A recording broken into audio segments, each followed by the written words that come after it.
ವಿರಾಜಮಾನರಾಗಿರುವಂತಹ ಶ್ರೀಮಠದ ಪೂಜ್ಯರಲ್ಲಿ ಮತ್ತು ಬಳಗಾನೂರಿನ ಪೂಜ್ಯರಲ್ಲಿ ಶಾಮಿಂದು ಬಲ್ಲಟಿಗಿ ತಾತನವರೇ ಮತ್ತು ಎಲ್ಲ 3 ಜನ ಕಲಾವಿದರೇ ಮಹಾಜನಗಳೇ ಮಾತೆಯರೇ,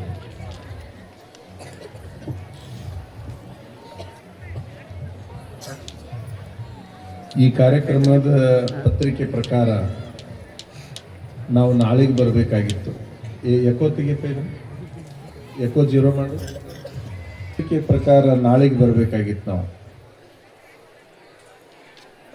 ನಾಳೆ ಒಂದು ಪೂರ್ಣ ನಮಗೆ ಖುಷಿ ಆಗಿಬಿಟ್ಟು, ಇಷ್ಟು ಲೇಟಾಗಿ ಬಂದರೂ ಹೂ ಹಾಕಿ ಕರ್ಕೊಂಡು ಬಂದಿರಲ್ಲ ಅಂತ. ದೌಡ್ ಬಂದಿದ್ರಿ ಇನ್ನೇನು ಹಾಕೋರಿದ್ರಿ ಇವರು ಅಂತ ನಮಗನಿಸ್ತು. ಲೇಟ್ ಆದ್ರೆ ಹೂ ಹಾಕಿ ಕರ್ಕೊಂಡ್ ಬಂದಾರ. ಇನ್ನೇನಕ್ಕೇನಾದ್ರು 7 ಗಂಟೆಗೆ ಬಂದಿದ್ವಿ ಅಂದ್ರೆ ಬಹುಶಃ ಭಾಳ ಬಂಗಾರ ಗಿಂಗಾರ ಬೆಳ್ಳಿ ಹಾಕಿ ಕರಿತಿದ್ರೇನೋ ಅಂತ ಅನಿಸ್ತಾ ಇತ್ತು. ಅದು ಇಡೀ ಪೆಂಡಾಲಿನ ತುಂಬಾ ಹೆಣ್ಮಕ್ಳು ಕುಂತೀರಿ, ಗಂಡಸರನ್ನ ಮೂಲಿಗೆ ಒತ್ತಿ ಬಿಟ್ಟಿರಿ. ಯಾಕಂದ್ರೆ ಸರ್ಕಾರದಾಗೂ ನಿಮ್ದ ಹಾವಳಿ, ಕಾರ್ಯಕ್ರಮದಾಗೂ ನಿಮ್ದ ಹಾವಳಿ. ಬರೇ ಬಸ್ನಾಗಟ ದೂರ ಕುಂದ್ರಿಸಿಲ್ಲ ಅವ್ರು, ನೀವು ಕಾರ್ಯಕ್ರಮದಾಗೂ ದೂರ ಕುಂದ್ರಿಸ್ಬಿಟ್ಟೇರಿ.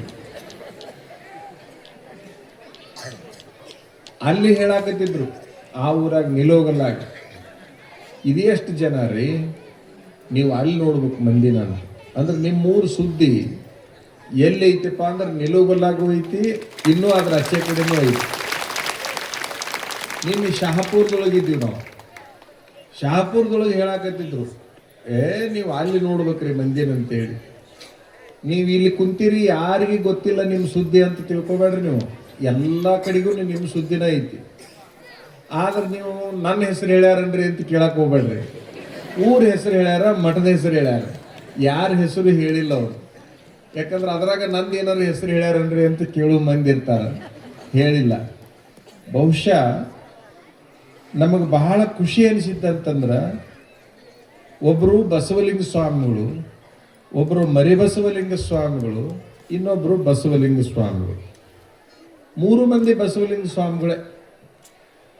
ಮೂಲ ಯಾರಿಂದ ಸ್ಥಾಪನೆ ಆಯಿತು ಈ ಜಾಗ ಅಂತಂದ್ರೆ ಅಡವಿ ಸಿದ್ದೇಶ್ವರರಿಂದ ಅಂತೇಳಿ ಮಠದ ಸ್ವಾಮೀಜಿಯವರು ನಮಗೆ ಹೇಳಿದರು. ಅಡವಿ ಸಿದ್ದೇಶ್ವರರು ಅಂದ್ರೆ ಇವರು 12ನೇ ಶತಮಾನದಲ್ಲಿ ಇದ್ದವರು. 12ನೇ ಶತಮಾನದಲ್ಲಿ ಇದ್ರು. ಇವರಿಗೆ ಅವತ್ತಿನ ಕಾಲಕ್ಕೆ ರೇಚಯ್ಯ ಶರಣರು ಅಂತಂತಿದ್ರು. ಇವ್ರ ಹೆಸರು ಮೂಲ ರೇಚಯ್ಯ ಶರಣರು ಅಂತ. ಇವರು ಒಟ್ಟು ಬದುಕಿದ್ದು ಎಷ್ಟು ವರ್ಷ ಅಂತಂದ್ರೆ 350 ವರ್ಷ. ಒಬ್ಬರ ಎಷ್ಟು ವರ್ಷ ಬದುಕಿದ್ರು? 350 ವರ್ಷ ಬದುಕಿದ್ರು. 350 ವರ್ಷ ಬದುಕಿದ್ರು ಕೂಡ ಒಂದೊಂದು ಕಡೆಗೆ ಒಂದೊಂದು ಲೀಲೆಗಳನ್ನು ಮಾಡ್ಕೊಂತ ಮಠಗಳನ್ನು ಸ್ಥಾಪನೆ ಮಾಡ್ಕೊಂತ ಬಂದರು.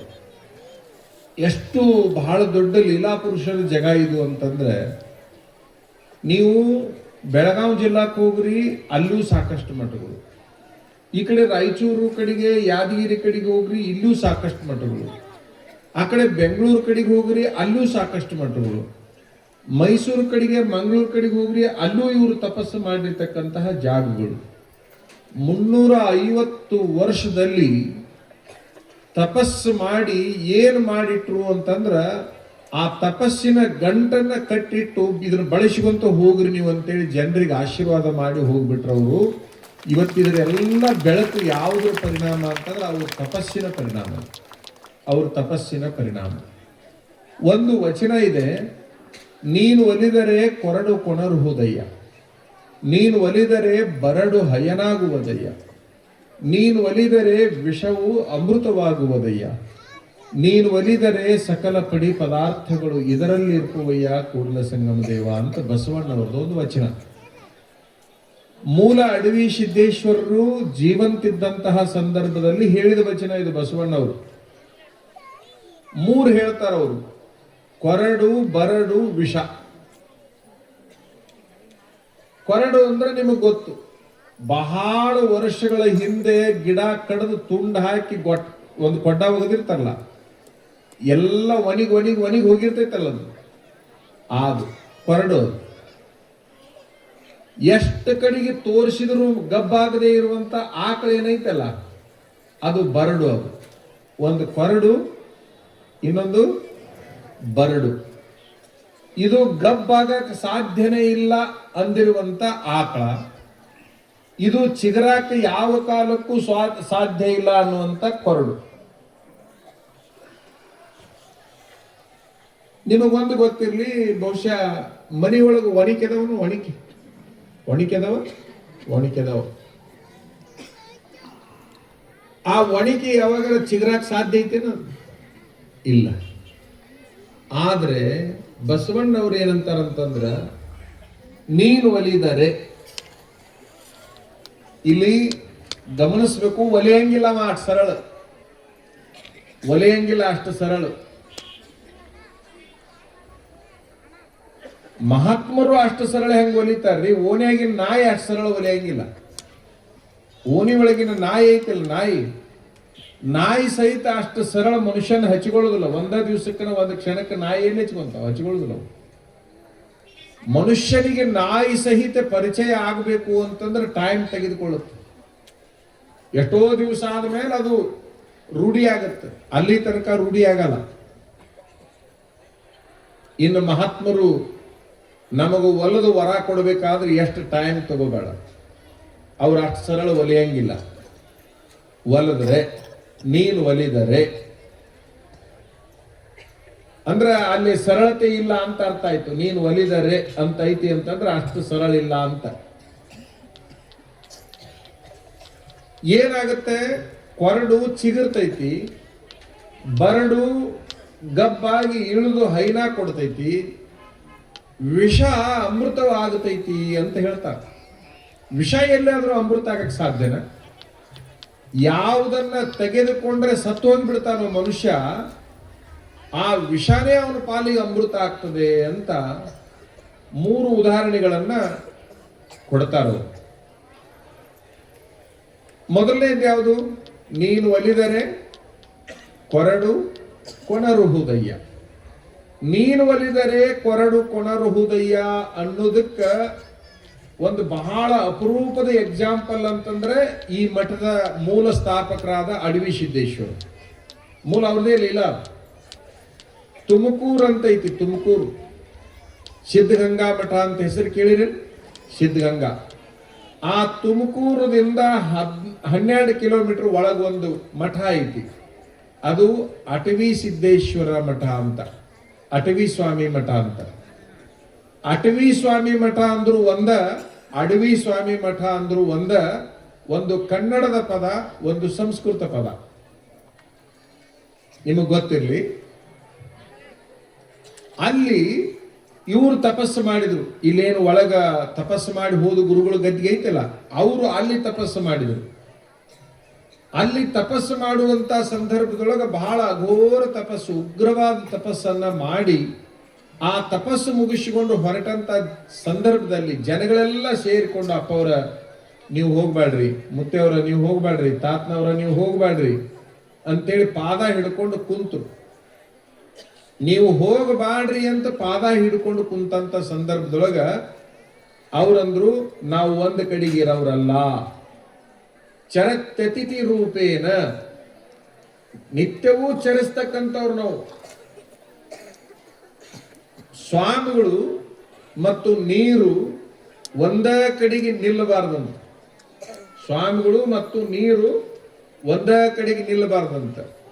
ಒಂದ ಕಡೆಗೆ ನಿಂತಿರುವಂತ ನೀರು ಕೆಡತೈತಿ, ಒಂದ ಕಡೆಗೆ ಕುಂತಿರುವಂತ ಸ್ವಾಮಿನೂ ಕೆಡತಾನ ಅಂತ ಶಾಸ್ತ್ರ.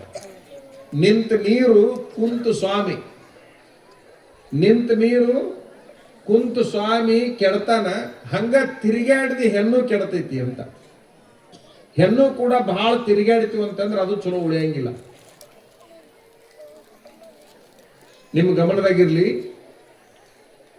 ಸ್ವಾಮಿಗಳಂತಾರ, ನಾವು ಒಂದ ಕಡೆಗೆ ಇರೋರಲ್ಲ, ನಾವು ಲೋಕ ಸಂಚಾರ ಮಾಡ್ಕೊಂತ ಹೋಗೋರು. ಹಾಗೆ ನಾವು ಇರಾಕ್ ಬಂದಿಲ್ಲ, ನಾವು ಹೋಗ್ತೀವಿ, ಇಲ್ಲಿ ಇರಂಗಿಲ್ಲ ಅಂತ ಒಂದು ಮಾತನ್ನು ಹೇಳಿದಾಗ, ಸರಿ ಹಂಗಾದ್ರೆ ನೀವು ಹೊಂಟಿರಲ್ಲ, ನಿಮ್ಮನ್ನು ನಾವು ಎದುರಾಗ ಕಾಣಬೇಕು, ನೀವು ಇಲ್ಲಿ ಏನಾರ ಒಂದು ಕುರುಹು ಬಿಟ್ಟು ಹೋಗ್ರಿ ಅಂತ ಹೇಳ್ತಾರ ಅವರು. ಇಲ್ಲೊಂದು ಏನಾರ ಕುರುಹು ಬಿಟ್ಟು ಹೋಗ್ರಿ ಅಂತಂದಾಗ ಅವ್ರು ಏನ್ ಮಾಡ್ತಾರಂದ್ರ, ನಾನೊಂದು ಕುರುಹನ್ನ ಬಿಡ್ಬೇಕು ಅಂತಂದ್ರೆ ಈ ಗಿಡ ಏನೈತಲ್ಲ, ಅಲ್ಲೊಂದು ಗಿಡ ಐತಿ, ಈಗೂ ಐತಿ, ನೀವು ಹೋಗಿ ನೋಡ್ರಿ, ಯಾವಾಗಾರ ಹೋಗಿ ನೋಡ್ರಿ.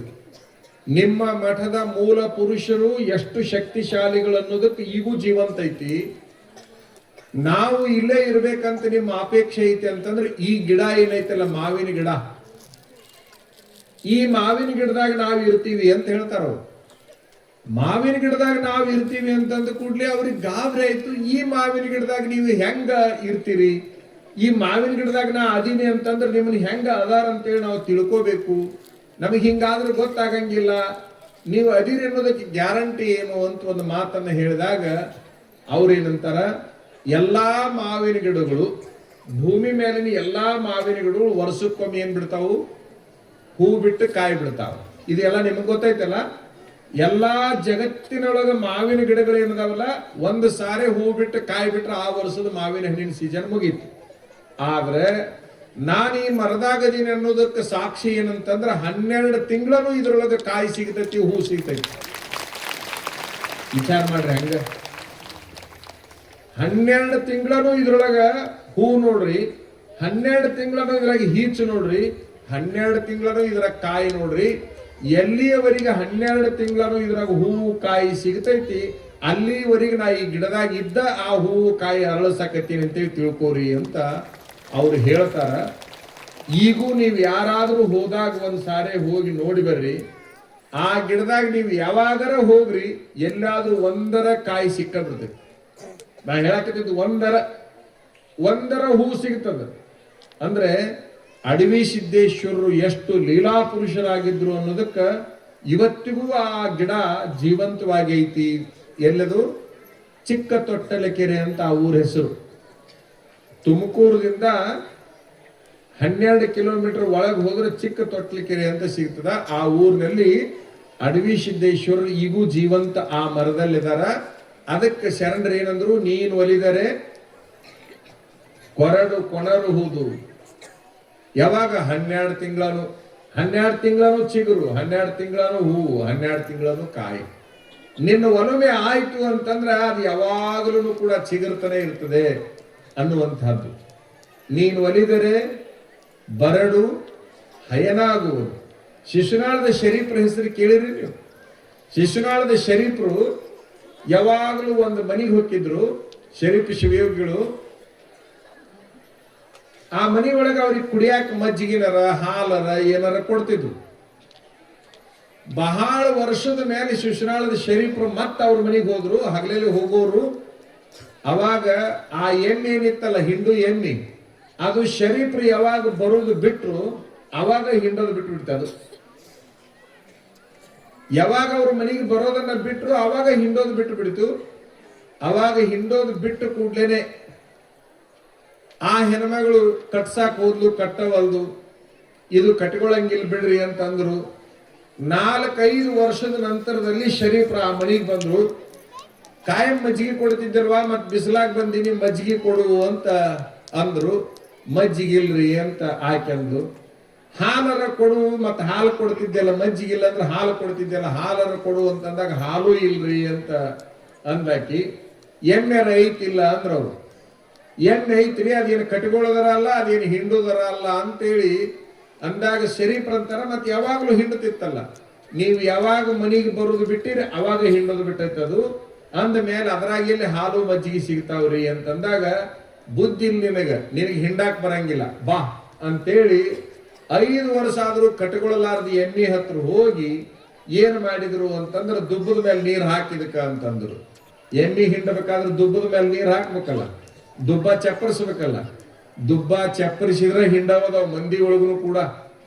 ಇವ್ರೇನು ಗಂಡ್ಮಕ್ಳದಾರ ನೋಡ್ರಿ, ಸ್ವಲ್ಪ ಇವ್ರಿಗೆ ದುಬ್ಬ ಚಪ್ಪರಿಸ್ಬೇಕು ಅಂದ್ರ ಎಲ್ಲ ಇಂಥ ಕಾರ್ಯಕ್ರಮಕ್ಕೆ ಅಕ್ಕಿನೂ ಕೊಡಿಸ್ತಾರ, ರೊಕ್ಕನೂ ಕೊಡ್ತಾರ, ಎಲ್ಲಾನು ಕೊಡ್ತಾರ. ಎಮ್ಮಿನ ಹಾಲು ಕೊಡ್ತೈತಂತಂದ್ಮೇಲೆ ಜನ ಏನ್ರಿ ದುಬ್ಬ ಚಪ್ಪರಿಸಿದ್ರೆ ಎಲ್ಲ ಕೊಡ್ತಾರ. ಆ ಎಮ್ಮಿನ ಹಿಂಗ್ ದುಬ್ಬ ಚಪ್ಪರಿಸಿದ ಕೂಡ್ಲೇನೆ ಶರೀಫ್ರು ಚಪ್ಪರಿಸೋದು ಅಷ್ಟ ತಡ, ಹಿಂಡನಿ ಎಷ್ಟು ಹಿಂಡತಿ ಹಿಂಡ. ಆ ಹೆಣ್ಮಗಳಿಗೆ ಹಿಂಡಾಕ್ ಹಚ್ಬಿಟ್ರು. ಆಕಿ ಹಿಂಡಿಕೊಂಡ್ಲು, 4 ತಂಬಿಗೆ ಹಿಂಡಿತದು. ಒಣ ಕೆಚ್ಚಲದೊಳಗೆ ಎಮ್ಮಿ 4 ತಂಬಿಗೆ ಹಾಲು ಹಿಂಡೈತಿ. ಆಕಿಗೆ ಗಾಬರಿ ಆಯ್ತು. ಒಂದು ದಿವಸ ಒಂದು ಹನಿ ಹಾಲು ಕೊಡಲಾರ್ದ ಎಮ್ಮಿ ಬರೀ ನೀ ದುಬ್ಬದ ಮೇಲೆ ಕೈ ಇಟ್ಟು ಕೂಡಿ ಇದೇನಯ್ಯಪ್ಪ 4 ತಂಬಿಗೆ ಹಿಂಡಿತಲ್ಲ ಅಂತಂದಾಗ ಶರೀಫ ಹೇಳ್ತಾನ, ಇನ್ನು ಮ್ಯಾಲ ಇದು ಕಟ್ಟಂಗಿಲ್ಲ, ಇನ್ನು ಮ್ಯಾಲ ಇದು ಇಳಿಯಂಗಿಲ್ಲ, ಹಿಂಡುದು ನಿಲ್ಸಂಗಿಲ್ಲ, ನೀ ಇರೋ ತನಕ ಹಿಂಡ್ತೈತೆ ಹೋಗು ಅಂತೇಳಿ ಒಂದು ಮಾತನ್ನ ಹೇಳಿದ್ರು. ಇಂತಹ ಘಟನೆಗಳನ್ನ ಕಂಡಿರುವಂತಹ ಬಸವಣ್ಣನವರು ನೀನು ಒಲಿದರೆ ಬರಡು ಹಯ್ಯನಾಗುವುದು ಅಂತ ಒಂದು ಮಾತನ್ನ ಹೇಳಿದ್ರು. ಮೂರನೇದು ಯಾವುದು? ನೀನು ಒಲಿದರೆ ವಿಷವು ಅಮೃತವಾಗುವುದು. ಗುಡ್ಡಾಪುರದ ದಾನಮ್ಮ ಅಂತ ಆಗೋದು. ಗುಡ್ಡಾಪುರದ ದಾನಮ್ಮ, ಆ ಗುಡ್ಡಾಪುರದ ದಾನಮ್ಮ ಎಲ್ಲರಿಗೂ ಗೊತ್ತೈತಿ. ಗುಡ್ಡಾಪುರ ದಾನಮ್ಮ ಅಂದ್ರೆ ಎಲ್ಲರಿಗೂ ಗೊತ್ತೈತಿ. ಒಬ್ಬ ಹೆಣ್ಮಗಳು ಗುಡ್ಡಾಪುರ ದಾನಮ್ಮನ ಭಕ್ತಳಾಗಿದ್ದು. ಆ ಗುಡ್ಡಾಪುರ ದಾನಮ್ಮನ ಭಕ್ತಳಾಗಿರ್ತಕ್ಕಂಥ ಹೆಣ್ಮಗಳು ಗಂಡ ಹೆಂಡತಿ ಕೂಡ ಬಹಳ ಚಂದ ಬಾಳೆ ಮಾಡುವಾಗ ಒಂದು ಗಂಡು ಹುಟ್ಟಿದ ಮೇಲೆ ಗಂಡ ತೀರ್ಕೊಂಡ. ನೀವು ಅಂತವ್ ಎಷ್ಟೋ ಘಟನೆ ನೋಡಿರ್ತೀರಿ. ಕಾರಣ ಏನೋ ಆಗಿರ್ತೈತಿ, ಸತ್ತಿರ್ತಾರ. ಗಂಡು ಹುಟ್ಟಿದ ಮೇಲೆ ಗಂಡ ತೀರ್ಕೊಂಡಲ್ಲ, ಆ ಕೂಸು ಒಂದು 5 ವರ್ಷಕ್ಕೆ ಬಂತು. ಅದನ್ನ ಆಕಿ ಸಾಲಿಗೆ ಹಾಕಿದ್ಲು. ಸಾಲಿಗೆ ಹಾಕಿದಂತ ಸಂದರ್ಭದೊಳಗ ಈ ಘಟನೆ ಎಲ್ಲಿ ನಡೀತು ಅಂತಂದ್ರ ಹಾಲ್ವಿ ಅಂತ ಐತಿ, ಆದ್ವಾನಿ ತಾಲೂಕು. ಎಲ್ಲಿ? ಆದ್ವಾನಿ ತಾಲೂಕು ಹಾಲ್ವಿ ಅಂತ ಐತಿ. ಆ ಊರೊಳಗೆ ನಡೆದ ಘಟನೆ ಇದು. ಹಾಲ್ವಿ ಒಳಗೆ ನಡೆದ ಘಟನೆ ಇದು. ಆ ಹಾಲ್ವಿ ಒಳಗೆ ಆ ಹೆಣ್ಮಗಳ ಮಗನ ಸಾಲಿಗೆ ಕಳಿಸ್ಬೇಕಾದ್ರ ಅಲ್ಲಿ ಏನಾಕಿತ್ತು ಅಂತಂದ್ರೆ ಊರಾಗ ಯಾವ ಹುಡುಗರು ಆ ಹುಡುಗನ ಕಾಡ್ತಿದ್ವು. ಈಗ ಗೊತ್ತಲ್ಲ, ಸಂಬಾಯಿತ ಹುಡುಗರನ್ನ ಕಾಡ್ತಿರ್ತಾವ ಕೆಲವು ಉಡಾಳ ಹುಡುಗರು. ಹಂಗ ಕಾಡ್ತಿರ್ಬೇಕಾದ್ರ ಆ ಹುಡುಗ ಬಂದು ಅವ್ರ ಅವ್ಗೆ ಹೇಳ್ತಿತ್ತು, ಅಮ್ಮ ನನ್ನ ಅವ ಹೊಡೆದ, ನಾನು ಇವ ಹೊಡೆದ, ನಾನು ಇವ ಚೂಟಿದ, ನಾನು ಇವ ದೂಡಿದ, ಹಿಂಗೇನೇನು ಹೇಳ್ತಿತ್ತು. ಪಾಪ ಆಕಿ ಮುಗ್ಧ ಹೆಣ್ಮಗಳಿದ್ದು, ನಾ ಏನ್ ಮಾಡ್ಲಪ್ಪ, ನಿಮ್ಮ ಅಪ್ಪ ಇದ್ರ ಹೋಗಿ ಅವ್ರನ್ನ ಜಬರಿಸ್ತಿದ್ದ, ನಿಮ್ಮ ಅಪ್ಪನ ಇಲ್ಲ, ನಾ ಏನ್ ಮಾಡ್ಲಿ? ಮತ್ತ ಅವರೆಲ್ಲ ನಾನು ಕಾಡಾಕ್ ಬಂದಾಗ ಹೊಡೆಯಾಕ್ ಬಂದಾಗ ನಾ ಏನ್ ಮಾಡ್ಲಿ ಅಂತ ಇದು ಹುಡುಗಂತ. ಆಕೆಂತಳ ಗುಡ್ಡಾಪುರ ದಾನಮ್ಮನ ನೆನೆಸ್ಬಿಡು, ನಾನು ದಾನಮ್ಮನ ನೆನೆಸ್ತೀನಿ, ನೀನು ದಾನಮ್ಮನ ನೆನೆಸು ಅಂತ ಹೇಳಿದ್ಲು. ತಾಯಿ ಮಗನಿಗೆ ಹೇಳಿದ್ಲು. ನಿಮ್ಗೊಂದು ಗೊತ್ತಿರ್ಲಿ, ಎಲ್ಲಾ ಹೆಣ್ಮಕ್ಳಿಗೆ, ಮಕ್ಕಳ ತಲೆ ಅಂದ್ರೆ ಖಾಲಿ ಲೋಟ ಅದು. ಏನದು? ಎಂಟಿ ಬಾಲ್ ಅದು, ಬೌಲು. ಆ ಗ್ಲಾಸ್ನೊಳಗ ನೀವೇನ್ ಹಾಕ್ತೀರ ಅದ ಇರ್ತೈತಿ.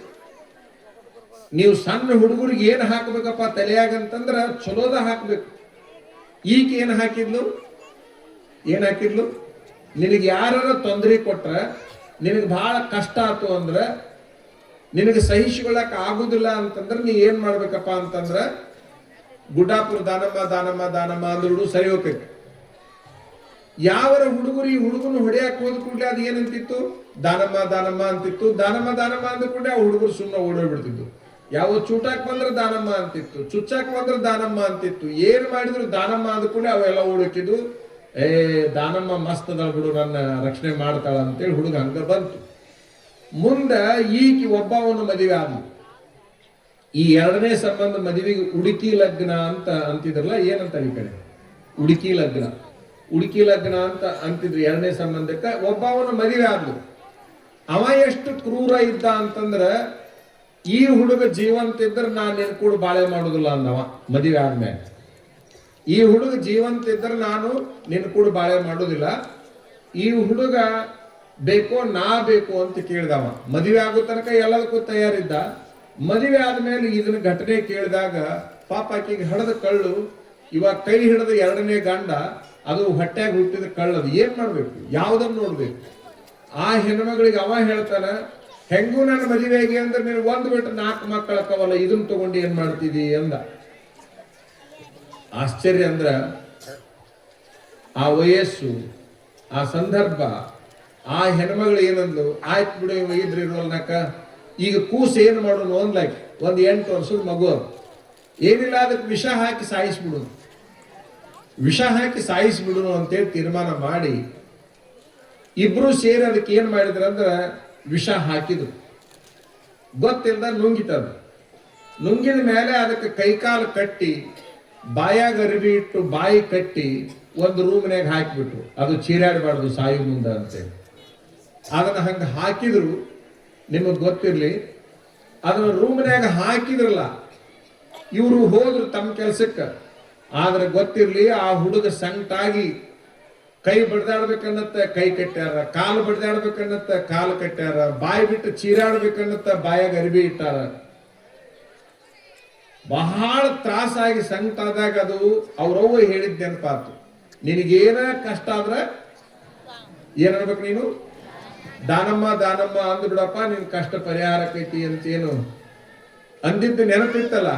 ಆ ಕೂಸು ಸಾಯುವ ಸಂದರ್ಭದಲ್ಲಿ ದಾನಮ್ಮ ದಾನಮ್ಮ ದಾನಮ್ಮ ಅನ್ನಕತ್ತು. ದಾನಮ್ಮ ಪ್ರತ್ಯಕ್ಷ ಆದ್ಲು.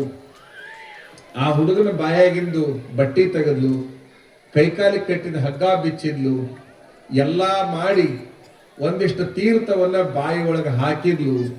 ಕೂಸನ್ನ ತೊಡಿ ಮೇಲೆ ಮಲಗಿಸಿಕೊಂಡು ಅದಕ್ಕೊಂದು ಸ್ವಲ್ಪ ಹಣಿಗೆ ಭಸ್ಮ ಹಚ್ಚಿದ್ಲು, ಹಿಂಗೆ ಕೈಯಾಡಿಸಿದ್ಲು. ಅದು ಎದ್ದು ಸಂಕಟ ತಡ್ಕೊಳ್ಳೋದು ಆದ್ಮೇಲೆ, ವಿಷ ನಿವಾರಣೆ ಆದ್ಮೇಲೆ ಅದನ್ನು ಚಂದ ಮಲಗಿಸಿ ಹೋದ್ಲಾಕಿ. ಕದಾ ತೆಗಿಯಾಕೆ ಹಿಂಗೆ ಕದಾ ಸಪ್ಪಳ ಮಾಡಿದ್ರಲ್ಲ, ಅಂದ್ರೆ ಇವರಿಬ್ರು ಕದಾ ತೆಗಿಯಾಕೆ ಬಂದಾರ, ಸತ್ತಿರ್ಬಹುದು ಅಂತೇಳಿ ತಿಳ್ಕೊಂಡು ಹೊರಗೆ ಕಿಳಿ ಹಾಕ್ಯಾರ. ಒಳಗೆ ಹೋಗಿ ಕದಾ ತೆಗೆದು ನೋಡಿದ ಕೂಡಲೇ ಕೂಸು ಹೆಂಗ ಹಾಸಿ ಮಲಗಿಸಿದಾಗ ಹೆಂಗ ಇರ್ತೈತೆ ಹಂಗ ಹಣ್ತುಂಬ ಭಸ್ಮ ಹಚ್ಕೊಂಡು ಮಲ್ಕೊಂಡು ನಿದ್ದೆ ಮಾಡಾಕತ್ತಿತ್ತು. ಆಕಿ ಗಾಬರಿ ಆಯ್ತು. ನಾವು ಬಾಯಾಗಿಟ್ಟು ಅರಿವಿ ಎಲ್ಲಿ ಹೋಯ್ತು, ಕಟ್ಟಿದ ಹಗ್ಗ ಎಲ್ಲಿ ಹೋಯ್ತು ಅಂತ ನೋಡ್ತಾರ, ಯಾವೂ ಇಲ್ಲ. ಇಬ್ರು ಗಾಬರಿಯಾಗಿ ಆ ಕೂಸನ್ನು ಬೆಳಗ್ಗೆ ಎಬಿಸಿ ಕೇಳಿದಾಗ, ಅಮ್ಮ ನೀವಿಬ್ರು ನನ್ನ ಮೇಲೆ ಸಿಟ್ಟಿಗೆದ್ದು ಕೈಕಾಲು ಕಟ್ಟಿ ನನ್ನ ಬಾಯಾಗ ಅರಿವಿ ಇಟ್ಟಿದ್ರಲ್ಲ, ನಂಗೆ ಬಹಳ ತ್ರಾಸ ಆಗಾಕತ್ತಿತ್ತು. ನಾ ತ್ರಾಸದಾಗ ನೀ ದಾನಮ್ಮ ದಾನಮ್ಮ ಅಂದಿದ್ದೆಲ್ಲ, ದಾನಮ್ಮ ಅಂದ್ಬಿಟ್ಟೆ. ಆಕಿ ಬಂದು ಬಾಯಾಗಿಂದ ಅರಿವಿ ತೆಗೆದು ನನ್ನ ಬಾಯಾಗ ನೀರು ಹಾಕಿ ಹಗ್ಗ ಬಿಚ್ಚಿ ಎಲ್ಲ ಮಾಡಿ ನನ್ನ ಮಲಗಿಸಿ ಹೋಗ್ಯಾಳ ಅಂತೇಳಿ ಆ ಕೂಸು ಹೇಳಿದಾಗ, ಬಹುಶಃ ಆಕೆಂದು ನಾನು ದಾನಮ್ಮನ ಕಾಣಲಿಲ್ಲ, ನಾ ಈ ಪಾಪಿಯನ್ನ ಕಂಡೆ.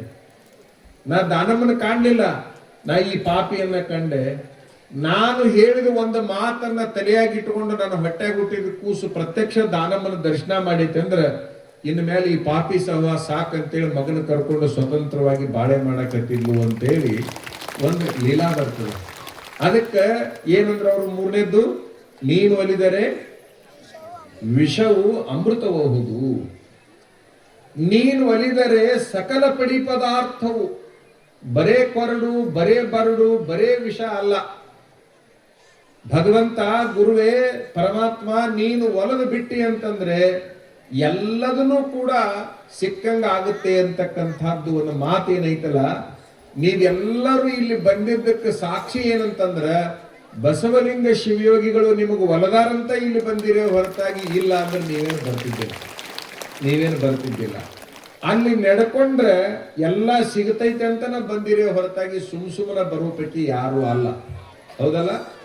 ಒಂದು ಗಾದಿ ಮಾತೈತಿ, ನಡ್ಕೊಂಡೆ ಮುಂದಿನ ಹೇಳ್ರಿ ಏನಾಗಲ್ಲ, ನಡ್ಕೊಂಡೆ ಪಡ್ಕೊಂಡೆ ಐತಿಲ್ಲ. ಇದು ಮಾತೈತಿಲ್ಲ, ಇದು ನಾ ಹೇಳಿದ್ದೇನೆ. ಇದು ಯಾರೋ ಹಿಂದಿನ ಹಿರಿಯರು ಹೇಳಿದ್ದು, ನಡ್ಕೊಂಡೆ ಪಡ್ಕೊಂಡೆ.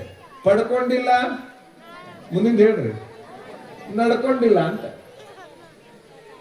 ನಡ್ಕೊಂಡೆ ಪಡ್ಕೊಂಡೆ. ಯಾರಾದ್ರೂ ಪಡ್ಕೊಂಡಾರಂದ್ರ ಆ ಹುಡುಗ ನಡ್ಕೊಂಡಾನ, ದಾನಮ್ಮಗ ಪಡ್ಕೊಂಡಾನ. ಯಾರು ನಡ್ಕೊಂಡಿಲ್ಲಲ್ಲ ಆಕಿ ನಡ್ಕೊಂಡಿಲ್ಲ, ಅವ್ವ ನಡ್ಕೊಂಡಿಲ್ಲ, ಬರೇ ನಡ್ಕೋ ಅಂತ ಹೇಳ್ಬೇಕೆ ಹೊರತಾಗಿ ಈಕೇನ್ ನಡ್ಕೊಂಡಿಲ್ಲ. ಆ ಹುಡುಗನ ನಡ್ಕೊಂಡಿಲ್ಲ. ಹಂಗಾಗಿ ತಾಯಿ ಪಡ್ಕೋಲಿಲ್ಲ, ಮಗ ಪಡ್ಕೊಂಡ. ಹಂಗಾಗಿ ನಡ್ಕೊಂಡೆ ಪಡ್ಕೊಂಡೆ, ಪಡ್ಕೊಂಡಿಲ್ಲ ನಡ್ಕೊಂಡಿಲ್ಲ ಅಂತಕ್ಕಂಥದ್ದು. ನೀವೆಲ್ಲ ಹೆಂಗಿರ್ತೀರಿ ಅಂತಂದ್ರ ನೀವು ಯಾವಾಗ ಬದಲಿ ಹಾಕಿರಿ ಹೇಳಕ್ ಆಗೋದಿಲ್ಲ. ನೀವು ಯಾವಾಗ ಬದಲಿ ಹಾಕಿರಿ ಹೇಳಕ್ ಆಗೋದಿಲ್ಲ. ಬಹಳ ವಿಚಿತ್ರ ಮಂದಿ ನೀವು. ಹಿಂಗ ಬಹಳ ಚಂದ ಕಾರ್ಯಕ್ರಮ ನಡೆದೈತಿ. ಈ ಕಾರ್ಯಕ್ರಮದೊಳಗ ನಾವು ಹೋಗಬೇಕು ನೋಡಬೇಕಂತ ಎಲ್ಲರೂ ಹೋಗ್ತಿದ್ರು.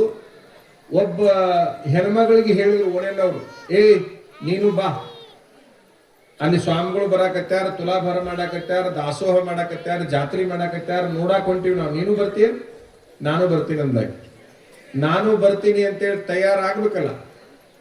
ತಾನಷ್ಟ ತಯಾರಾಗೋದಲ್ಲ, ಮಗನ ಕರೆದ್ಲಾಕಿ, ಬಾ ಬಾಯಿ ಅಲ್ಲಿ ಹೋಗೋಣ ಬಾ, ಗುರುಗಳು ಬರಾಕತ್ಯಾರ ಅಂತೇಳಿ ಕರೆದು ಅವಸರದಾಗ ಅವು ಎಲ್ಲವೂ ದಾರ್ಯಾಗ ಮನಿ ಮುಂದೆ ಕಾಯ್ಕೋತ ನಿಂತಿದ್ವು.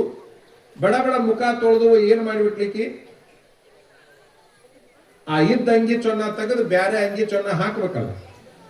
ಅಂಗಿ ಹಾಕ್ಯಾಳ, ಚೊನ್ನ ಹಾಕ್ಯಾಳ, ನಡಿ ಅಂದ್ಲು. ಅದು ಹೊತ್ಕೊಂಡು ಬಿತ್ತು. ಚೊನ್ನ ಹಾಕಿ ಮುಂದೆ ನಡಿ ಅಂದ್ರೆ ಅದು ಹೊತ್ಕೊಂಡು ಬಿತ್ತಲ್ಲ, ಎಬಿಸಿ ನಿಲ್ಲಿಸಿ ನಡಿ ಅಂತಾಳ, ಮತ್ತು ಹೊತ್ಕೊಂಡು ಬೀಳುತ್ತೆ. 2-3 ಸರಿ ಹಿಂಗ ಹೊತ್ಕೊಂಡು ಬಿದ್ದ ಮೇಲೆ ಹಾಕಿ ಬೇಯಾಕತ್ತಿದ್ ನೋಡ್ರಿ. ಯಾರನ್ನ? ಆ ಕರಿಯಾಕ್ ಬಂದವ್ರನ್ನ. ಇವು ಉಳ್ಳಿ ಹೋಗ್ಲಿ, ಎದಕ್ ಬಂದ್ವ ನೀವು? ಇವು ಕರಿಯೋದಿರ್ಲಿ, ನನ್ನ ಮಗ ಉಳ್ಳಿ ಬೀಳಾಕತ್ತೈತಿ, ಇದು ಕಾಲ ಹೋದು ಅಂತೇಳಿ ಬರೀ ಆ ಮಂದಿನಷ್ಟ ಬೇಯಲಿಲ್ಲ. ಜಾತ್ರೆ ಮಾಡಿದ ಹಿರಿಯರನ್ನು ಬೇಯಾಕತ್ತಿದ್ರು, ಜಾತ್ರೆ ಇಟ್ಕೊಂಡು ಸ್ವಾಮಿಗಳನ್ನು ಬೇಯಾಕತ್ತಿದ್ರು. ಯಾರು ಉಳಿಲಿಲ್ಲ. ನಮ್ಮಂತ ಗೆಸ್ಟ್ಗಳಿದೀವಲ್ಲ, ಅವ್ರು ಯಾಕೆ ಬಂದಿದ್ದವನ, ಎಲ್ಲೆಲ್ಲಿಂದ ಬಂದಿದ್ವನ ಅಂತ, ಅವು ಯಾಕೆ ಬರ್ತಿದ್ದವನಂತ ನಮ್ಮನ್ನು ಬೇಯಿದ್ಲು. ನಮ್ಮನ್ನು ಬೇಯ್ದು, ಊರ್ ಸ್ವಾಮಿಗಳನ್ನ ಬೇಯ್ದು, ಊರ್ ಹಿರಿಯರನ್ನ ಬೇಯ್ದು, ಕರಿಯಾಕ್ ಬಂದವ್ರನ್ನ ಬೇಯ್ದು, ಎಲ್ಲಾರನ್ನ ಬೇಯ್ದು ಲಬ ಲಬ ಹೊಯ್ಕೊಳಕತ್ತ. ಆ ಹೊಯ್ಕೊಳ್ಳೋ ಟೈಮ್ನೊಳಗ ಊರಾಗಿನ ಜನ ಬಂದ್ರು. ಕಾರ್ಯಕ್ರಮ ನಡೆದೈತಿ ಊರಾಗ ಚಂದ, ಎದಕ್ ಹೊಯ್ಕೊಳ್ತೈತಿ ಅಂತೇಳಿ ಬಂದು. ಯಾಕ ಅಂತ ಕೇಳಿದ್ರ, ನೀವು ಜಾತ್ರೆ ಇಟ್ಟಿದ್ದಕ್ಕ ನನ್ನ ಮಗನ ಕಾಲು ಹೋಗ್ಯಾವ, ಆ ಸ್ವಾಮಿಗಳ ಸಲುವಾಗಿ ನನ್ನ ಮಗನ ಕಾಲು ಹೋಗ್ಯಾವ. ಇಲ್ಲಿ ಇಷ್ಟೆಲ್ಲ ಚೀರಾಡುವಾಗ ಆತೇನು ಅಂತಂದಾಗ, ಏನಿಲ್ಲ, ಆಡು ಹುಡುಗರು ಕರೆದು ಮುಖ ತೊಳೆದು ಅಂಗಿ ಚೊನ್ನ ಹಾಕಿನಿ, ಹಿಂಗಾಗೈತಿ ಅಂತಂದಾಗ ಹೆಂಗಾರ ಹಾಕ್ಯಾಳ ಅಂತೇಳಿ ಅವ್ರು ನೋಡಾಕ್ ಹೋಗ್ತಾವ. ಆಕೆ ಏನ್ ಮಾಡಿದ್ಲಂದ್ರ, ಆ ಚೊನ್ನದಾಗ ಆ ಕಡೆ ಒಂದು ಈ ಕಡೆ ಒಂದು ಕಾಲು ಹಾಕ್ಬೇಕಿಲ್ಲ, 2 ಕಾಲು ಒಂದ್ರಾಗ ಸಿಗಿಸಳಿ. ಅವಸರದಾಗ 2 ಅವು ಪ್ಯಾಂಟ್ನಾಗ ಆ ಕಡೆ ಒಂದು ಈ ಕಡೆ ಒಂದು ಕಾಲು ಸಿಗಿಸಿದ್ರೆ ಚಂದ ಓಡಾಕ್ ಬರ್ತಿತ್ತು. ಅದು ಹಂಗ ಸುಮ್ ನೋಡಿ ನಿಮ್ಮ ಮಕ್ಳಿಗೆ ಹಾಕೊಂಡು ಹಂಗ ಹೋಗ್ತೇವೆ ಗೊತ್ತಾಗ್ತದೆ. 2 ಒಂದ್ರಾಗ ಸಿಗಿಸಿ ಹೋಗಂದ್ರೆ ಎಲ್ಲಿಂದ ಹೋಗ್ತಾವಲ್ಲ, ಹೋಗಲ್ಲ. ಅಂದ್ರೆ ನಿಮಗೆ ಹೇಳೋ ಉದ್ದೇಶ ಅಂತಂದ್ರ, ತಾನು ಮಾಡಿದ ತಪ್ಪಿಗೆ ಇಡೀ ಮಂದಿನ ಬೇಯುವಂತ ಒಂದು ವ್ಯವಸ್ಥೆ ಇರ್ತೈತಿ. ಅದರ ಸಲುವಾಗಿ ಕೆಲವು ಸಾರಿ ನಾವು ಸರಿಯಾಗಿ ನಡ್ಕೊಂಡಿರಂಗಿಲ್ಲ, ನಮ್ಗೆ ವರ ಸಿಕ್ಕಿರಂಗಿಲ್ಲ. ನಾವು ಮಾಡಿದ ತಪ್ಪಿಗೆ ನಾವು ದೇವ್ರನ್ನು ಬೇಯ್ತೀವಿ, ಗುರುಗಳನ್ನು ಬೇಯ್ತೀವಿ, ಗದ್ದಿಗೆನು ಬೇಯ್ತೀವಿ, ಎಲ್ಲರನ್ನು ಬೇಯ್ತೀವಿ. ಕೆಲವು ಸಾರಿ ನಾವೇನು ತಪ್ಪು ಮಾಡೀವಿ ಅನ್ನುವಂಥದ್ರ ಕಡೆಗೆ ಆತ್ಮಾವಲೋಕನ ಅಂತಾರ. ಅದಕ್ಕೆ ಏನಂತಾರ? ಅದಕ್ಕೆ ಆತ್ಮಾವಲೋಕನ ಅಂತಂದ್ರೆ, ನನ್ನಿಂದ ಏನಾದ್ರೂ ತಪ್ಪಾಗೈತೇನೋ.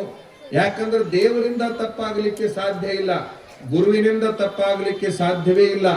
ಆ ಕಾರಣಕ್ಕಾಗಿ ನನ್ನಿಂದ ಏನಾದ್ರೂ ತಪ್ಪಾಗಿದ್ರೆ ಅದನ್ನು ತಿದ್ದಿಕೊಂಡು ಸರಿ ಮಾಡ್ಕೋಬೇಕು ಅನ್ನುವಂತಹ ವಿಚಾರಕ್ಕೆ ನೀವೆಲ್ಲ ಬರಬೇಕು ಅನ್ನುವಂಥದ್ದು.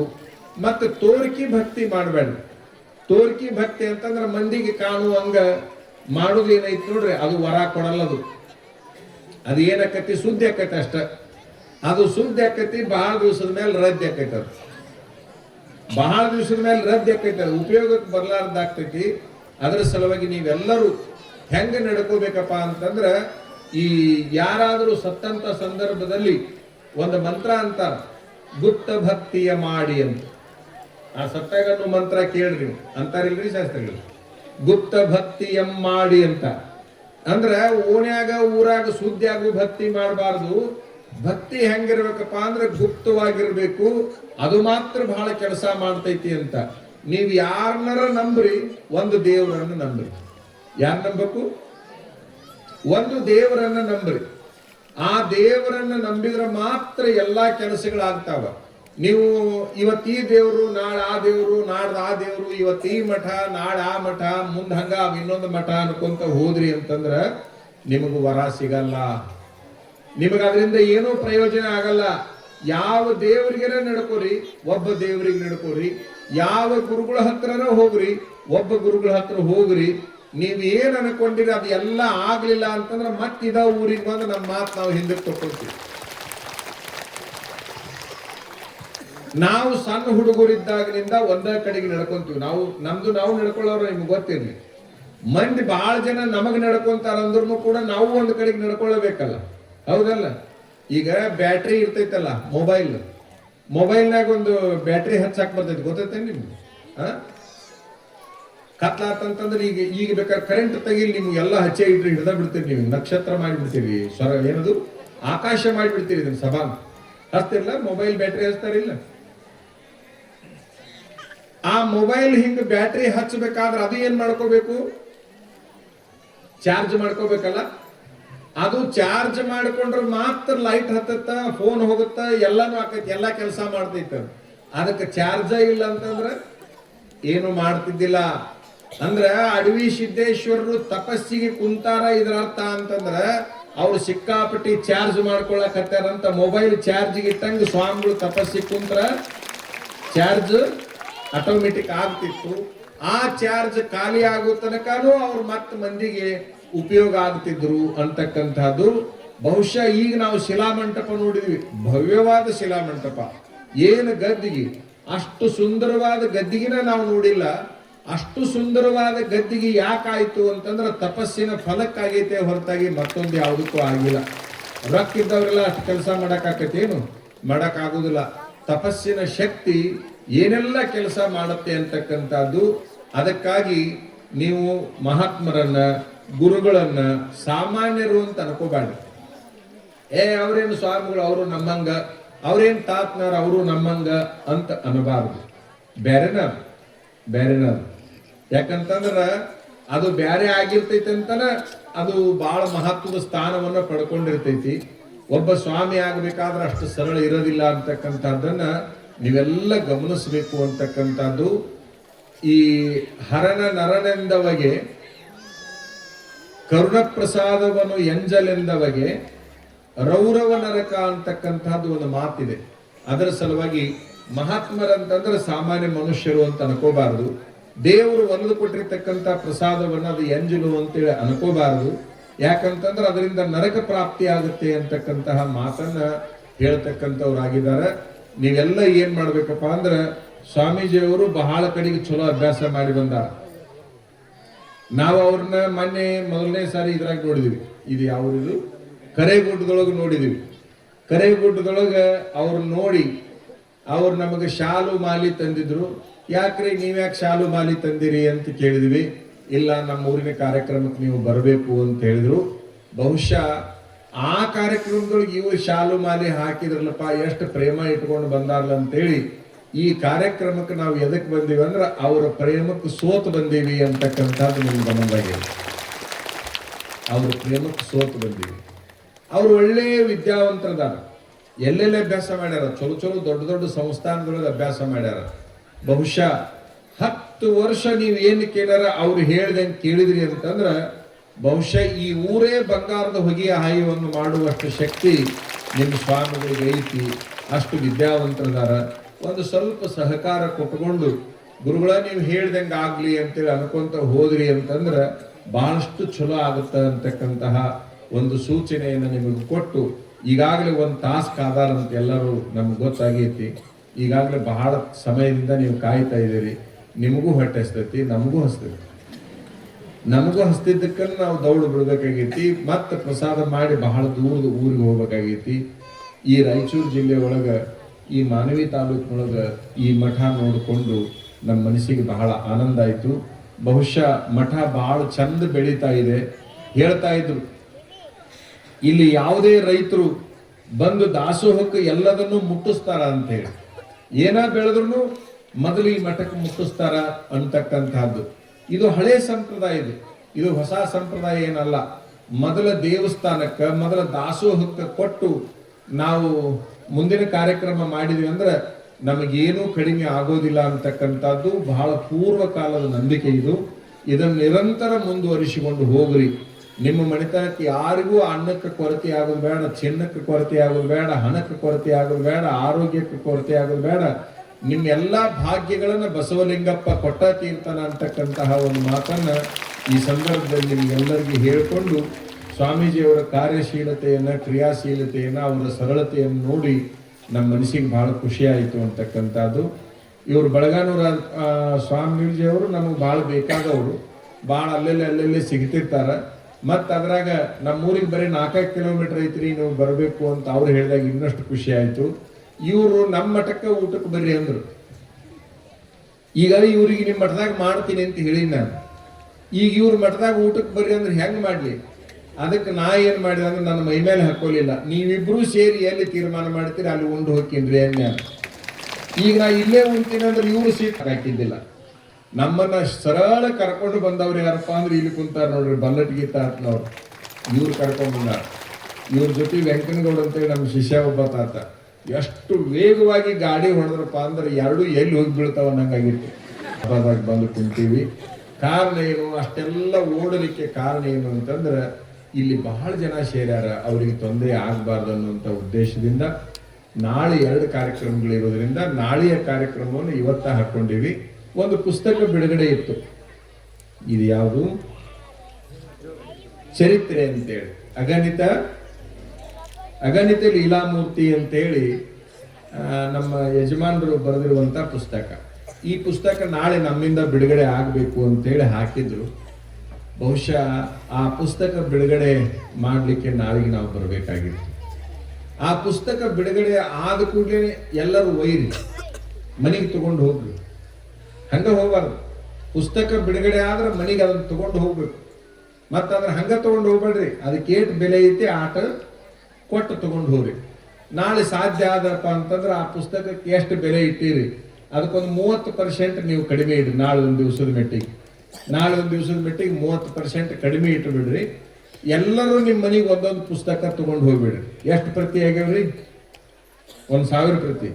ನಾಳೆ 1000 ಪ್ರತಿ ಆಗ್ಯಾವಂತ ಇವ್ರಿಗೆ ಹುಡುಕಾಕ್ ಹೋದ್ರು ಒಂದು ಸಿಕ್ಕಿರಬಾರ್ದು. ಎಲ್ಲಿದಪ್ಪ ಅಂದ್ರೆ ಎಲ್ಲ ಭಕ್ತರ ಮನಾಗ ಅದಾವ ಅನ್ನೋಷ್ಟರ ಮಟ್ಟಿಗೆ ಆಗಿರ್ಬೇಕು ಆ ಪುಸ್ತಕ. ಅದನ್ನ ತಗೊಂಡು ಹೋಗ್ರಿ. ಅವ್ರು ಹೇಳಾಕತ್ತಿದ್ರು ಲೇಖಕರು ನಮ್ಮ ಮುಂದೆ, ನನಗ ವ್ಯಾಕರಣ ಗೊತ್ತಿಲ್ರಿ, ನನಗೆ ತರ್ಕ ಗೊತ್ತಿಲ್ಲ, ನನಗ ಯಾವುದೂ ಗೊತ್ತಿಲ್ಲ, ನಾ ಸುಮ್ಮನೆ ನಂಗೆ ಹೆಂಗೆ ತಿಳಿದೈತೆ ಹಂಗೆ ಬರ್ದೀನಿ ಅಂತೇಳಿ ಒಂದು ಮಾತನ್ನ ಹೇಳಿದ್ರು ಅವರು. ನಿಮ್ಗೊಂದು ಗೊತ್ತಿರ್ಲಿ, ಬಸವಣ್ಣನವ್ರದ್ದೊಂದು ವಚನದ ಸಾಲ ಐತಿ, ಆನು ಒಲಿದಂತೆ ಹಾಡುವೆನಯ್ಯ ಅಂತ. ಎಷ್ಟು ಮಹತ್ವದ ಮಾತು. ಹೆಂಗಂತಾರಪ್ಪ ಅಂದ್ರೆ, ನಾನು ಸಂಗೀತ ಕಲ್ತಾವಲ್ಲ, ಆದ್ರೆ ನಾ ಹಾಡ್ತೀನಿ, ನನಗೆ ಹೆಂಗೆ ತಿಳಿತೈತೆ ಹಂಗೆ ನಾ ಹಾಡ್ತೀನಿ ಅಂತ ಶರಣರ ಹೇಳುಗಾರ. ಆನು ಒಲಿದಂತೆ ಹಾಡುವೆ ಅಂದ ಹಾಗೆ ಇವ್ರ ಲೇಖಕರು ಹೆಂಗ್ ಬರ್ದಾರಪ್ಪ ಅಂದ್ರೆ, ಆನು ತಿಳಿದಂತೆ ಬರೆಯುವೆ ಅಂದಂಗ ಆ ಪುಸ್ತಕವನ್ನ ಬರೆದಿಟ್ಟಿದ್ದಾರೆ ಅನ್ನುವಂಥದ್ರೊಳಗೆ 2 ಮಾತೇ ಇಲ್ಲ. ಆ ಪುಸ್ತಕ ನಿಮ್ಮೆಲ್ಲರ ಆಶೋತ್ತರಗಳನ್ನ ಈಡೇರಿಸುವಂಗಾಗ್ಲಿ, ಆ ಬಸವಲಿಂಗ ತಾತನವರ ಜೀವನದ ಸಮಗ್ರ ಚರಿತ್ರೆಯನ್ನು ತಿಳ್ಕೊಳ್ಳುವಂಗಾಗ್ಲಿ, ಅವ್ರು ಹೆಂಗ ಬರೆದಾರ ನೀವು ಹಂಗೆ ಓದ್ರಿ. ಆದ್ರೆ ನೀವು ಬೇಕಾದಷ್ಟು ಅದನ್ನ ಚಂದ ಮಾಡಿಕೊಂಡು ಹೇಳ್ಕೋರಿ.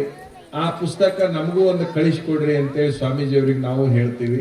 ಸಂದರ್ಭ ಬಂದಾಗ ನಾವು ಆ ಪುಸ್ತಕವನ್ನು ಓದಿಕೊಂತೀವಿ ಅನ್ನುವಂಥ ಮಾತನ್ನು ಹೇಳಿ, ಆ ಪುಸ್ತಕದ ಬಿಡುಗಡೆ ನಾಳೆ ನಮ್ಮಿಂದ ಆಗಬೇಕಾಗಿತ್ತಲ್ಲ, ಅದಕ್ಕೆ ನಮಗೆ ಇರಕ್ಕಾಗಲಾರ್ದಕ್ಕೆ ನಾವು ವಿಷಾದವನ್ನು ವ್ಯಕ್ತಪಡಿಸ್ತೀವಿ. ಆದ್ರೆ ಆ ಕಾರ್ಯಕ್ರಮ ಸರ್ವಾಂಗ ಸುಂದರವಾಗಿ ಸಾಗಲಿ. ಎಲ್ಲರೂ ಒಂದೊಂದು ಪುಸ್ತಕ ತೆಗೆದುಕೊಂಡು ಹೋಗಿ, ಆ ಪುಸ್ತಕದೊಳಗೆ ಬಸವಲಿಂಗ ತಾತ ಇರ್ತಾನ, ಅವ ನಿಮ್ಮ ಮನೆ ಕಾಪಾಡ್ತಾರ ಅಂತಕ್ಕಂಥ ವಿಶ್ವಾಸ ನಮಗೆ. ಅದರ ಬೆಲೆಗಿಲೆ ಏನು ನೋಡಕ್ ಹೋಗ್ಬೇಡ್ರಿ, ಅದ್ರ ಬೆಲೆ ನೋಡಬಾರ್ದು. ಅದು ಎಷ್ಟು ಕರೆ ಯಾಕಿರೋದಕ್ಕ ಒಯ್ದು ಮನಾಗ ಮಕ್ಕಳಿಗೆ ದಿನಾ ಒಂದು ಓದೋದು ಹಿಂಗೈತ್ ನೋಡು ಅಂತ ಹೇಳೋದು, ದಿನಾ ಒಂದು ಓದೋದು ಹಿಂಗೈತ್ ನೋಡು ಅಂತ ಹೇಳೋದು, ಅದನ್ನ ಕಲಿಸುವಂತ ಹೋದ್ರಿ ಅಂತಂದ್ರ ಅವೆಲ್ಲ ಕೂಸುಗಳು ಬದ್ದೆ ಆಗ್ತಾವ. ಒಂದು ಘಟನೆ ಹೇಳ್ತೀವಿ ನಿಮಗ. 2ನೇ ಪ್ರಧಾನಮಂತ್ರಿ ಯಾರು? ಒಬ್ರು ಯಾರು ಹೇಳ್ರಿ? ಶಾಲಿ ಕಲಿಯೋ ಹುಡುಗರು ಹೇಳ್ರಿ. 2ನೇ ಪ್ರಧಾನಮಂತ್ರಿ ಯಾರು? ಇರ್ಲಿ. 2ನೇ ರಾಷ್ಟ್ರಪತಿ ಯಾರು?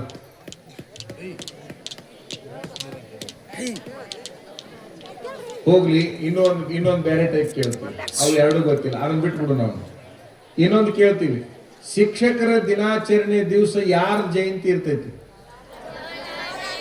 ಓ, ಇದೊಂದು ನೆನಪಾತ. ಅವು 2 ಬಿಟ್ಬಿಡು, ಇದೊಂದು ನೆನಪಾತಲ್ಲ. ಯಾರದು? ನೆಹರು ಮೊದಲನೇ ಪ್ರಧಾನಿ, ಹೌದಾ? ಇರ್ಲಿ, ಅದ್ರ ಬಿಟ್ಬಿಡು. ನೀವು ಯಾರವರು ಶಿಕ್ಷಕರ ದಿನಾಚರಣೆ ದಿವಸ ಹೇಳ್ರಿ ಹುಡುಗರ, ಶಾಲೆಯರ್ಗೆ ಹೇಳ್ರಿ. ಅಲ್ಲ, ಈಗ ಬರೋಬ್ಬರಿ ಹೇಳಿದಿಲ್ಲ, ಮತ್ತೆ ಯಾಕಂತ ತಗೊಂಡು ಈಗ ಹೇಳಿದಿಲ್ಲ, ಈಗ ಬರೋಬ್ಬರಿ ಹೇಳಿದೆ. ರಾಧಾ ಮುಂದಿಂದ ಹೇಳು. ರಾಧಾಕೃಷ್ಣನ್, ಹೌದಲ್ಲ? ರಾಧಾಕೃಷ್ಣನ್ ಅವರು ಒಂದು ಘಟನೆ ಹೇಳ್ತೀನಿ ನಿಮಗೆ, ಕೇಳ್ರಿ. ಎಲ್ಲರೂ ತಾಯಿಯಿಂದ ನೆನಪಿಟ್ಕೋರಿ. ರಾಧಾಕೃಷ್ಣನ್ ಅವರಿಗೆ ಒಂದು ಪ್ರಶ್ನೆ ಕೇಳ್ತಾರ, ದೇಶದ ಅತ್ಯುನ್ನತ ಹುದ್ದೆಯಲ್ಲಿ ನೀವು ಕುಂದಿರ್ಬೇಕಾದ್ರ ಏನು ಕಾರಣ? ಆಂಧ್ರದೊಳಗಿನ ಸಣ್ಣ ಹಳ್ಳಿ ಒಳಗೆ ಹುಟ್ಟಿದವರು ನೀವು, ಒಂದು ಸಣ್ಣ ಮನೆತನದಲ್ಲಿ ಹುಟ್ಟಿದವರು, ಅಷ್ಟು ದೊಡ್ಡ ಹುದ್ದೆಗೆ, ದೇಶದ ಬಹುದೊಡ್ಡ ಹುದ್ದೆಗೆ ನೀವು ಹೋಗಿ ಕುಂದಿರ್ಬೇಕಾದ್ರ ಏನು ಕಾರಣ ಅಂತ ಒಂದು ಪ್ರಶ್ನೆ ಕೇಳಿದ್ರ ಅವ್ರು ಹೇಳ್ತಾರ, ನಾ ಸಣ್ಣ ಮಗು ಇದ್ದಾಗ ನಮ್ಮ ಮನೆಯೊಳಗ ಅಜ್ಜ ಅಮ್ಮ ಸೇರ್ಕೊಂಡು ಈ ದೇಶದ ರಾಮಾಯಣ, ಮಹಾಭಾರತ, ವೇದಗಳು, ಉಪನಿಷತ್ತುಗಳು ಅವ್ರು ಏನು ಓದಿಕೊಂತಾರ ಅದನ್ನೆಲ್ಲ ನನಗೆ ತಿಳಿಸಿ ಹೇಳ್ತಿದ್ರು. ಅದರ ಪರಿಣಾಮ ಇಷ್ಟು ದೊಡ್ಡ ಹುದ್ದೆಗೆ ನಾ ಬಂದು ಕುಂದ್ರಕ್ಕೆ ಸಾಧ್ಯ ಆಗೈತಿ ಅನ್ನುವಂಥ ಮಾತನ್ನ ಅವ್ರು ಹೇಳ್ತಾರೆ. ಅದಕ್ಕೆ ನೀವು ಕೂಡ ಒಂದಿಷ್ಟು ಒಳ್ಳೆಯ ಚರಿತ್ರೆಗಳನ್ನು ಓದ್ರಿ. ಒಂದು ಸಾರಿ ನಮ್ಮ ಬಲ್ಲಟಿಗೆ ತಾತನವ್ರಿಗೆ ವೆಂಕನಗಳು ಚಪ್ಪಾಳಿ ಹೊಡ್ರಿ, ಅವ್ರು ಇಷ್ಟು ದೌಡು ಕರ್ಕೊಂಡ್ ಬಂದಾರ ನಮ್ಮನ್ನ. ಅವ್ರು ದೌಡ್ ಕರ್ಕೊಂಡ್ ಬಂದಾರಂತಾನೆ ಇಷ್ಟು ಬಂದೀವಿ. ಎಲ್ಲೆಲ್ಲಿ ಹಾದು ಕರ್ಕೊಂಡ್ ಬಂದಾರ ಅಂದ್ರೆ ಕಿಡ್ನಾಪ್ ಮಾಡಿ ತಗೊಂಡು ಹೋಗಿರ್ತಾರ ನೋಡಿ. ನಿಮ್ಗೆ ಒಂದ ಮಾತಾಗ ಹೇಳ್ಬೇಕಪ್ಪ ಅಂದ್ರ ಈ ಕಿಡ್ನಾಪ್ ಮಾಡಿ ತಗೊಂಡು ಹೋಗೋ ಮುಂದೆ ರಸ್ತೆ ಪಸ್ತೆ ಏನ್ ನೋಡಿದ್ರು ಹಂಗೆ ತಗೊಂಡು ಹೋಗಿರ್ತಾರಲ್ಲ, ಆ ಪ್ರಕಾರ ತಗೊಂಡ್ ಬಂದಾರ. ಅದರಾಗ ಒಬ್ಬ ಆಟ ನಿಂತಿದ್ದು ಪುಣ್ಯಾತ್ಮ ಇಲ್ಲಿ ಯಾವ್ದಾಗ ಮನೆಗೆ ಹೋಗಿಲ್ಲ ಪೋತ್ನಾಳ ಅಂತ. ಆ ಪೋತ್ನಾಳಾಗ ನನ್ನ ಮನೆಗೆ ಬಂದ ಹೋಗ್ಬೇಕಂತ ಕುಂತಾನವ ಇಂಥದ್ರಾಗ ಒಂದು. ಮತ್ತ ಅವನ ಮನೆಗೆ ಅಷ್ಟು ಹೋಗಿ ಬಂದ್ವಿ, ಅದಕ್ಕಾಗಿ ಲೇಟ್ ಆಯ್ತು. ನೀವೆಲ್ಲ ಕಾದಿರಿ, ಅನ್ಯತಾ ಭಾವಿಸ್ಬೇಡ್ರಿ. ನಾವು ತುಂಬ ಹೃದಯದಿಂದ ಆ ಗದ್ದಿಗೆ ಒಳಗೆ ಹೋದಾಗ ಏನು ಪ್ರಾರ್ಥನೆ ಮಾಡಿಕೊಂಡ್ವಿ ಅಂದ್ರೆ, ಈ ಮುತ್ತೆಯವ್ರ ಕಾಲಕ್ಕೆ ಈ ಮಠ ಚಿನ್ನದ ಹೋಗಿ ಹಾಯುವಷ್ಟರ ಮೆಟ್ಟಿಗೆ ಬೆಳೆಯಲಿ, ಚಲೋ ಆಗಲಿ, ಶಾಲೆ ಕಾಲೇಜುಗಳು ಇಲ್ಲಿ ಉದ್ಭವವಾಗುವಂಗಾಗಲಿ, ನಿತ್ಯ ದಾಸೋಹ ಬಹಳ ವೈಭವದಿಂದ ನಡೆಯುವಂಗಾಗಲಿ ಅಂತೇಳಿ ತುಂಬ ಹೃದಯದಿಂದ ಪ್ರಾರ್ಥಿಸಿ ಮತ್ತೊಮ್ಮೆ ತಮಗೆಲ್ಲರಿಗೂ ಶುಭವನ್ನು ಕೋರಿ, ಇದು ನಮ್ಮ ಟೀಮ್ ಬಂದೈತೆ ನೋಡ್ರಿ. ಇವ್ರೇನು ಪುರಾ